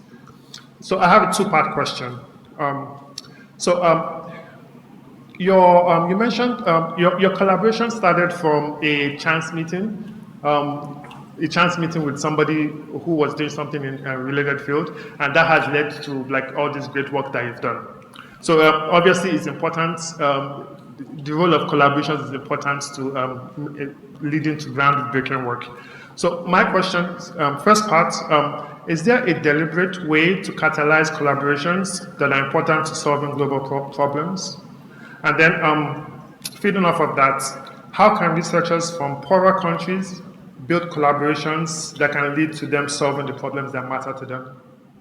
Right. Well, I think it's actually the same answer that I have to both of your questions, because, again, this is just my experience with collaborations, but they often come about through conversations that you have with people who have shared interests, and where you each realize that you're interested in a problem or a question, that you each have expertise that could address it. And and my story about Emmanuel is very emblematic of how lots of our collaborations have started. They're literally meeting in a coffee shop, standing in a conference hall, or even going to the bar after a conference and running into some people and chatting about science and what did you think was cool at this meeting. And then you realize, hey, there's something we're really excited about and we could maybe do something together. Do they all pan out? No, they don't, right? But a lot of them do when you look for those opportunities of sort of complementary expertise. And I think that is true no matter where you're located, frankly. Thank you. Thank you. Let's go to microphone on the right. Awesome. Well, wanted to say congratulations on such an amazing presentation. My name's Jorge Morales, and I'm a health science major from Aquinas College. And it's really cool. We've actually talked about CRISPR in class before, so it was really cool getting to meet you. But something that I took away from this presentation was your collaboration with other scientists, especially with Emmanuel. I just thought that was really neat. And my question is, How crucial is it for scientists, not only nationally, but also internationally, to know about each other's research and kind of break barriers, whether it's through language or accessibility, for them to collaborate more and, obviously find more research and find more results that just help humanity in general? Well, as you might imagine, I'm going to say I think it's incredibly important. And I couldn't imagine now doing science any differently. I have to say that when I was a student, this is something I didn't appreciate about our field. I didn't realize that science and practicing science and doing research would be so interactive with people from other countries. And I absolutely love it. I can't tell you how many times I've had people come from, very different backgrounds from my own or different backgrounds from other people in my lab who have a key insight because of their background.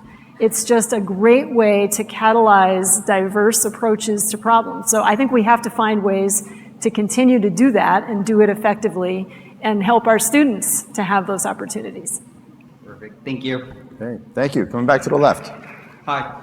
I've been reading a lot about novel artificial DNA and RNA bases recently, and their theoretical properties to be used as therapeutics, like for example, creating genes that might produce more cancer resistant or promote cancer resistant in patients. But I haven't seen any discussion on whether or not those bases can be used in conjunction with CRISPR. And I was just curious if if that's a limitation, that it can only be used with natural bases, or if you could see CRISPR being used to introduce genes like these papers theorize.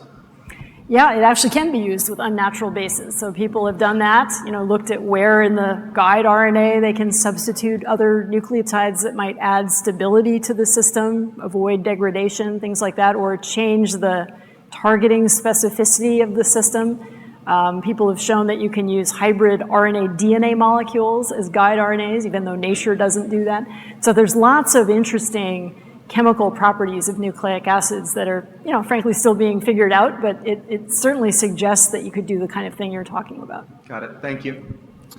Okay, let's come back to the right.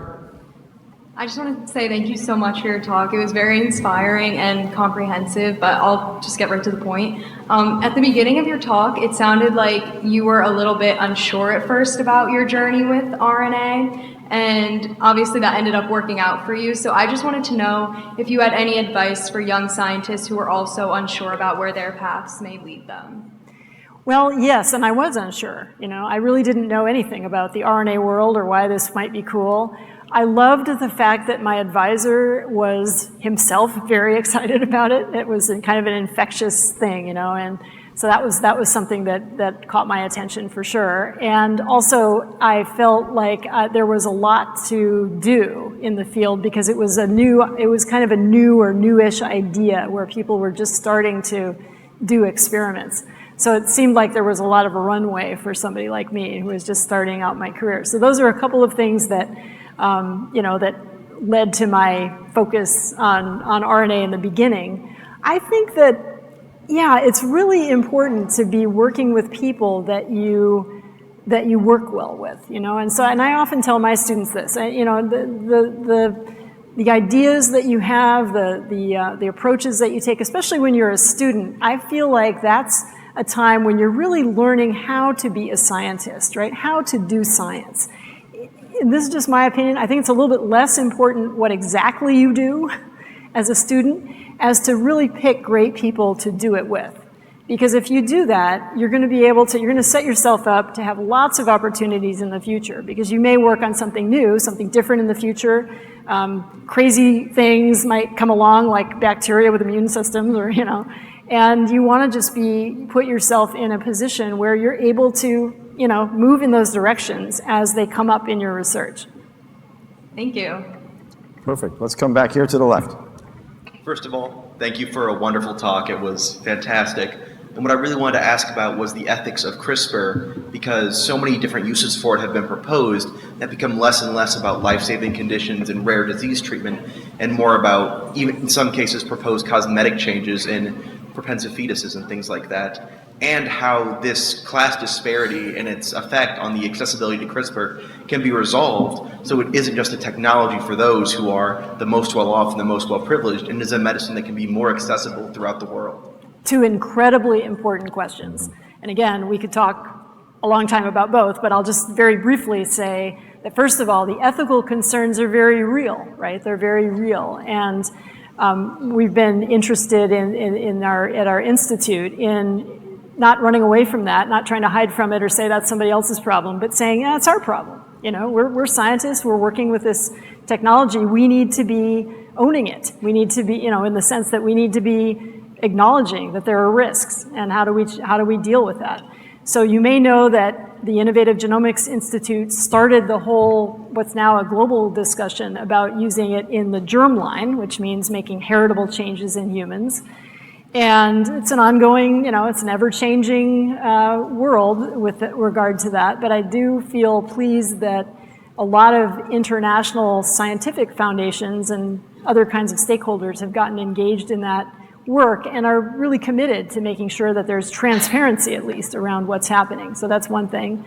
But it'll be an ongoing process for sure.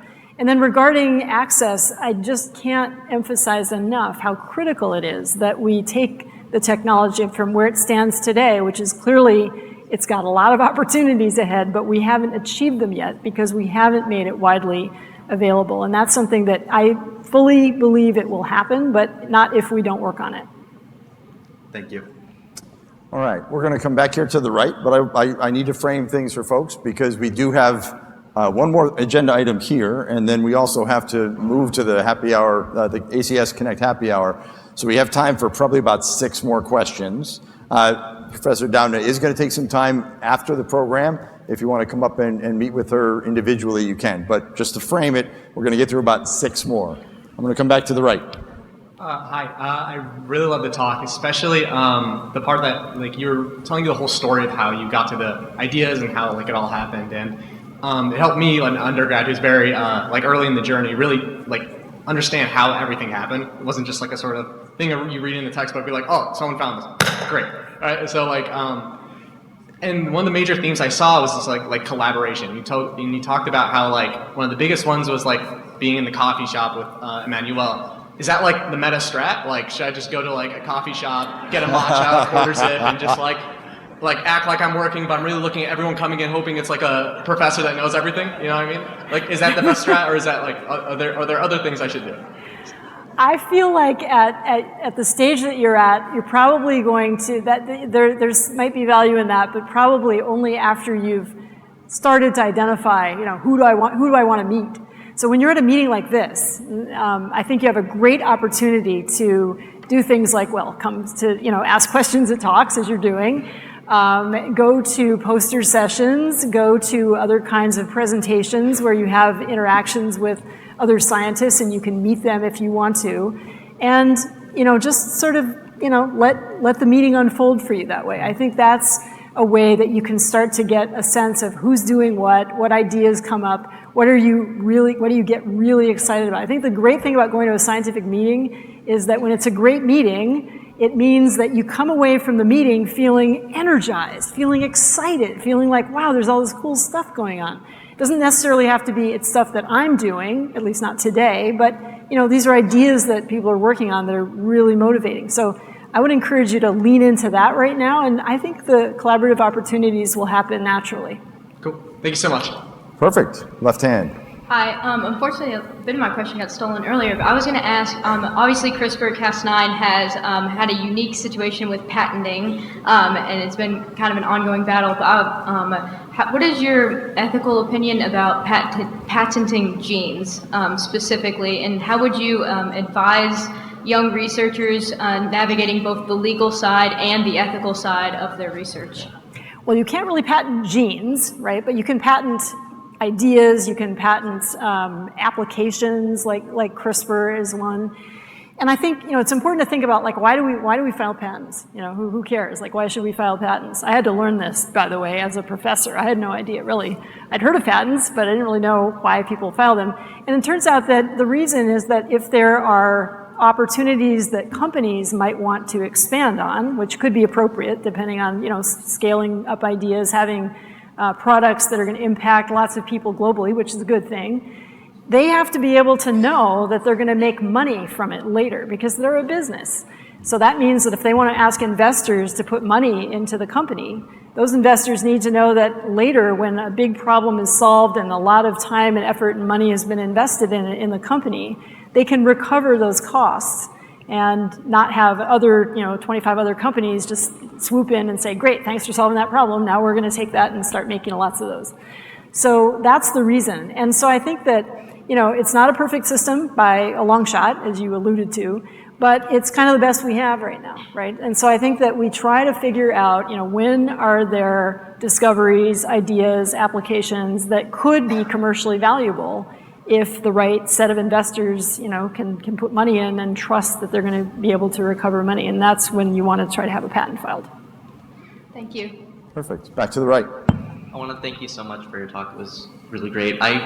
My question is about the methane reduction in cows, and more so not on the first step of reducing the methane production in the bacteria, but the next step of how we can get that bacteria into the gut microbiome of the cows and make sure it's able to compete well in that microbiome, and how that sort of technology can apply to the human gut microbiome. Great questions. And very briefly, the answer so far is that we're actually using viruses. We're using bacteriophage, which are bacterial viruses, to introduce CRISPR and take it into certain types of organisms that are growing in a population of microbes and allow targeted manipulation of their genomes. How do we make sure that persists over time? That's where our research is right now, is figuring out how to do that. But I can tell you that early results in calves, so newborn cows, suggest that if you manipulate the microbiome very early in life, it tends to persist over time, which is very cool. And so we're trying to figure out, how that really works. But it speaks to what happens in humans as well, because there's emerging data that the same thing happens in us, in the sense that we live in certain parts of the world, we have certain types of diets and environmental exposures that all impact our microbiome, and that is potentially relatively stable over time. Awesome. Back to the left. Hello. So amazing talk, first of all. The part that stood out to me the most was your definition of science, which I really, really like, which is science is all about discovery and asking questions and curiosity.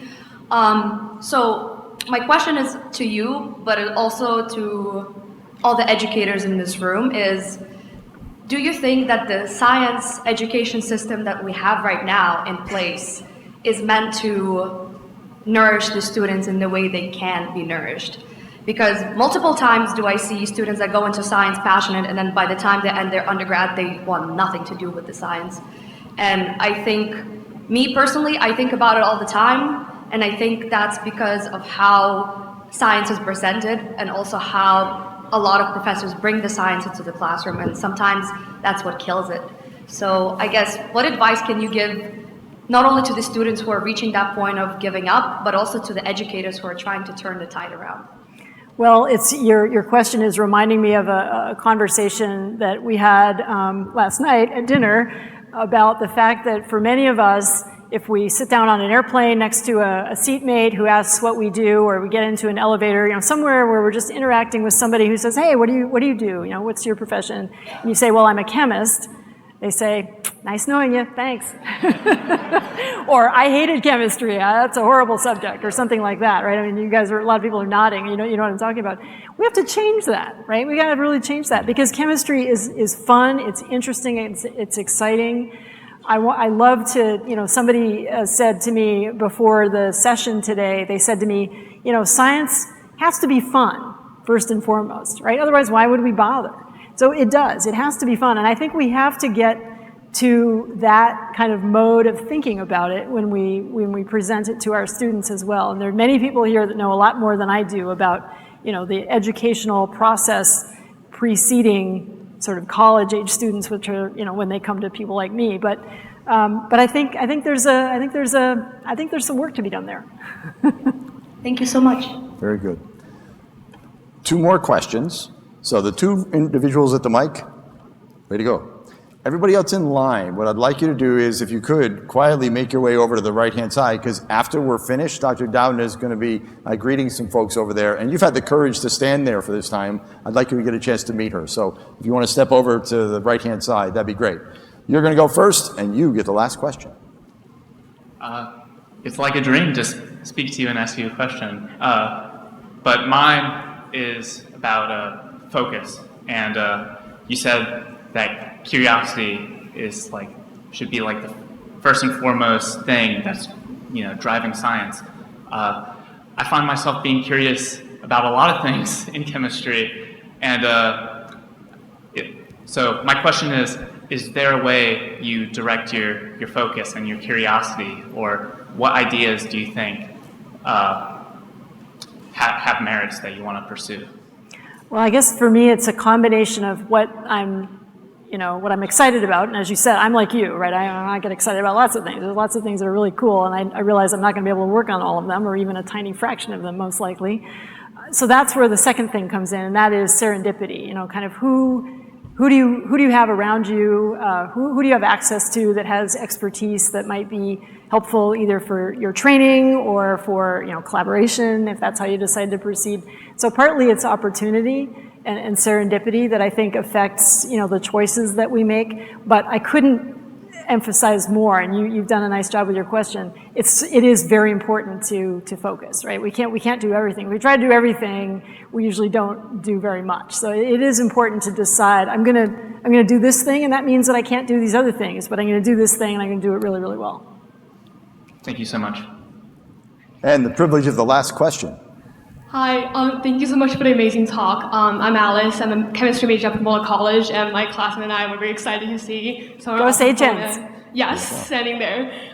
So my question, I'm not sure if this is cheating or not. I have 2 questions. The first one is being mentioned by our colleagues that comes before, is about medicinal ethics and stuff like that. When you're doing science, one of the points is to make it replicable and accessible for scientists around the world, so we can collaboratively develop on the same technology. When you're first designing or thinking about CRISPR and then doing this new fascinating thing, were you thinking about what would happen? Because I know there are people around the world who are using this technology to do things that are not necessarily needed for gene editing and stuff like that, or you're just oh, this is going to be amazing, and then all the things going to turn out nicely. And then my second question is, when you mentioned your journey to become a scientist and then also an expert in gene editing stuff, initially you weren't thinking directly about CRISPR and everything, and then you just say yes to a lot of things that are offered to you.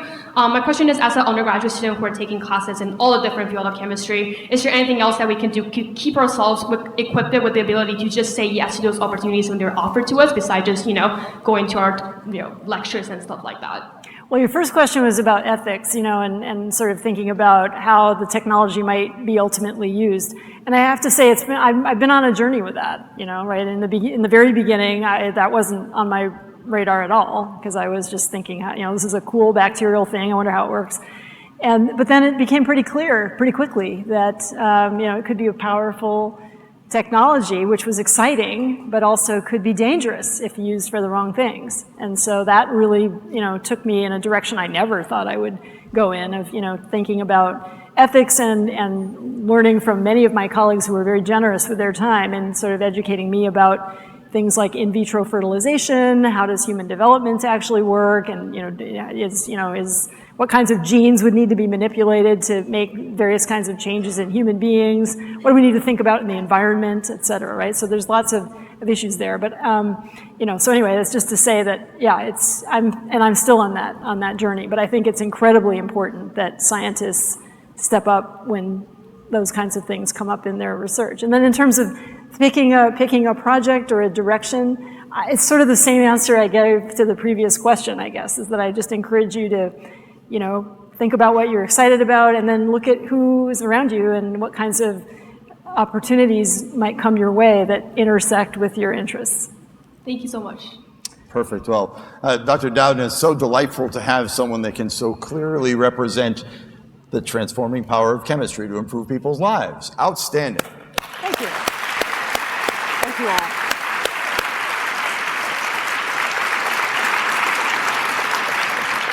So as we wrap the program, we have two things left to do, and if you'll bear with me, I'd like to do two things. I'd like to ask my board colleagues to join us on stage for a moment.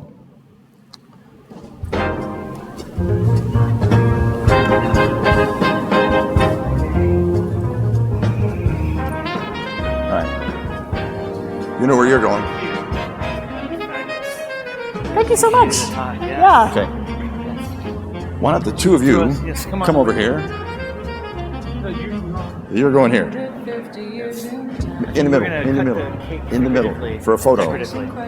Yes. Al, set this side. All right. There's a little bit of dynamics going on here as we get ready for a photo. But before we do the photo, see, I'm doing this to try and take care of the students over here that are waiting to talk to Dr. Doudna. We're going to get this done. We'll close the meeting, and then she's coming over that way. Yes, we're trying to make a picture here, so if you guys can organize yourself, that'd be good. Rigoberto's not in it. We're gonna set the edge right here. Now, gotta be this. Yes, slide over. Perfect, all right. So here's the two things we have left to do. At 6 o'clock this evening, over in Exhibit Hall A2, we are having the ACS Happy Hour, Connect Hour. And at that celebration, we're going to have the cake that represents our anniversary celebration of 150 years. But to get us started, I've asked Dr. Doudna if she'd be willing to cut the first piece of cake. When you go, I'm on the other side. You're in the middle. All right, so she needs a tool to cut the cake, so... It's not a gene editing tool. No, that's not it. That's not it. Oh, maybe not. Back to the beginning, I think this is the right tool. And Dr. Doudna, if you would do us the service of cutting the first piece of cake.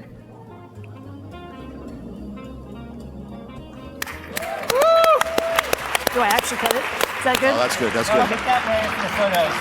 Get that way. And with that, and with an acknowledgement that you all are looking forward to going and having some of this amazing cake, I would like to ask Dr. Doudna to officially close this meeting with a rap of the gavel, not in the cake. Thank you, everyone. Quick photo with